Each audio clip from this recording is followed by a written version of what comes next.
Magandang araw mga boss. Kumusta po kayo lahat? Ngayon mga boss, ang gagawin ko ay magpataba ako. Dito sa aking sili mga boss sa backyard, transplant ito siya ng June 28. So ngayon, July 7 na.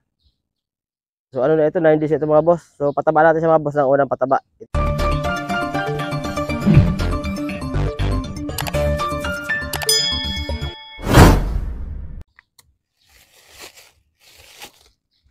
Ito urea.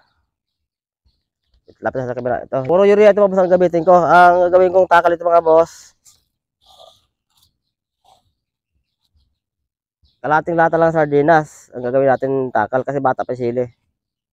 So ito ang ating gagawin takal. Oh, yan. Kuha na. Kalating lata sardinas, ititimpla ko nito sa 16 liters sa tubig. At ito yung ididilig natin sa sili. Ito pala mga boss yung unang ano niya, pataba pa lang, hindi pa ito patabaan. So ngayon pa lang siya patabaan. Kaya puro muna urea gamitin natin at hindi kami nakabili ng ano, dapat nga calcium nitrate. Kasi hindi kami nakabili. So urea lang available sa bahay na pataba. So ito muna yung ano gagamitin na pataba. Ano lang ito mga boss, kaunti lang ito ha, kasi backyard gardening nga lang ito. Ano lang ito siya eh. 5 seedling tray lang ito na 128 hole. So nasa 600 lang ito mahigit na puno. Ang dilig nito, isang ano lang, isang lata sardinas lang kada puno. So ganyan lang. Yan.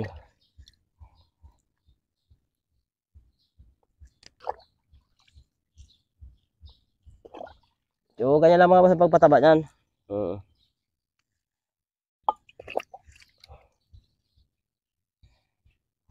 Para ano siya, madaling bumulas. Tapos pagka ano na ito siya, 14 days. So patabaan natin siya ng complete.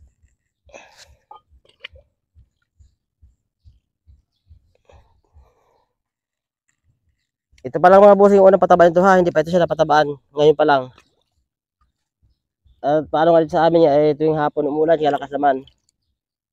Dapat sana matagal na siya napatabaan, kaso lang ulan ang ulan niya paghapon. Hindi na pwede pataba kasi sayang lang pataba.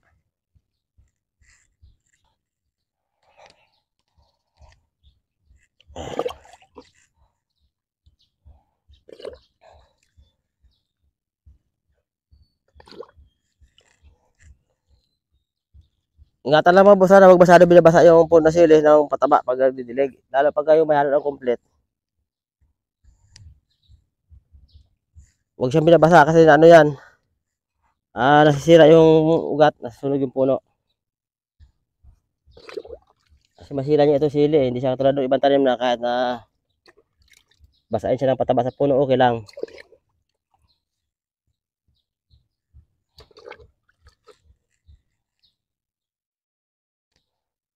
Medyo malaki na rin mga boss oh, kahit hindi pa siya napatabaan.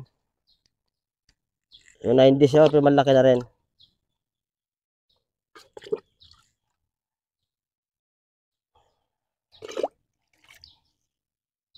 So next week, ang ilagay natin dito, ano naman, complete na. At saka baka makabili na kami ng calcium nitrate. So haluan na siya. Ngayon puro urea muna.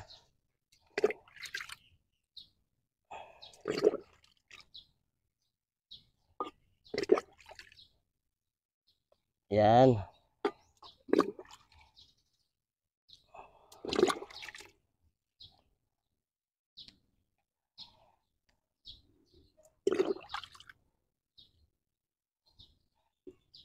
Pero nung ano mga boss ito nung 5 days pa ito siya after ma-transplant. Espera ko ito siya ng ano, nung NAVE 88 Ultra. Yung katulad nung ginamit ko sa kamatis. Na-espera din ito siya. Yung ano yun, Root Exudate. So na-espera ito mga boss ng NAVE. Kaya siguro ano siya, lumaki rin siya kahit na wala pa siyang pataba. Kasi ano naman yan, foliar din naman yan eh. Yung NAVE 88 Ultra Root Exudate. Ayan, tumalab na ng dahon niya, bumerde siya. Kaya lumaki rin kahit na hindi siya agad napatabaan. Kasi yung ulan eh. Ngayon di umulan dito sa amin, saka kahapon di umulan. So tamang-tama ngayon, pataba tayo. Kasi hindi ako pwede pataba kung umulan. Ala rin, sayang lang. Sayang lang yung pataba.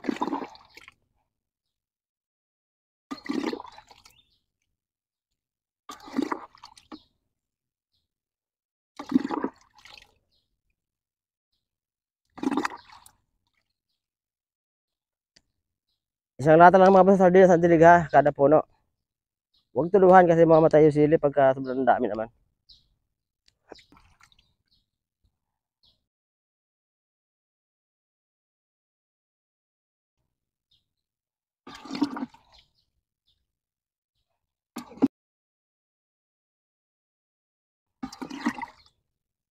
Yung ganyan lang mga boss, magpataba. Lalo sa mga sa mga baguhan na gusto mo tanim ng sili. Yung ganyan lang. Isang isang lata ng ligo na maliit kada puno.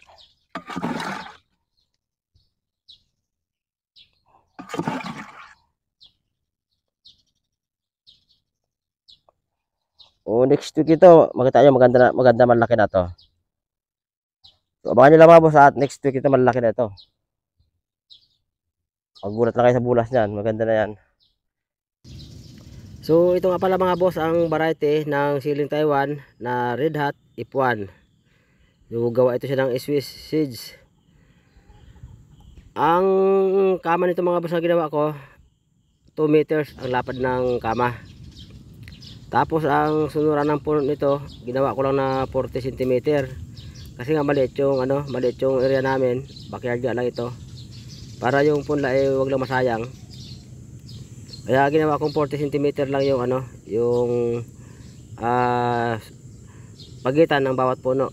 Ang pagkasunod-sunod nila. Tapos 2 meters yung lapad ng kama. Tapos yung kanal 30 cm yung lapad, tapos 30 cm din yung lalim. So yung lalim naman ng mga boss ng kanal nakadepende yan dyan sa inyo, sa inyong mga area. Kung ano ba area nyo, lowland ba o upland o mataas na lugar. So nakadepende mga boss yan na yung lalim ng kanal sa inyong area na pagtatamnan ng sili. Ito sa amin naman kasi medyo mataas naman ito siya, hindi naman ito lowland. Kaya hindi ko lang masyadong nilaliman yung kanal. Para pagka sakaling dumating ang pagkataon na hindi na umulan, pag nagpatubig kami ay madali siyang matubigan. Madaling mabasa yung puno mismo ng sili. So yun mga boss ang purpose niyan, kaya hindi masyadong nilaliman. Backyard gardening lang ito mga boss. 5 seedling tree lang ito na 128 hole.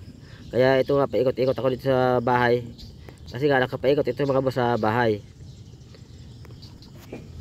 Itong pinagtanim ng sili. Kumbaga nakapagitna na yung bahay sa tanim ng sili. Kaya paikot-ikot tayo ng pag-shoot ng video mga bossing. So yan mga boss ha. Ito mga boss tingnan nyo, medyo malaki na rin siya lalo ito ngayon pagkapataba. Arangkada na ito mga bossing. So next week siguro malaki na ito. Pag pataba natin ulit.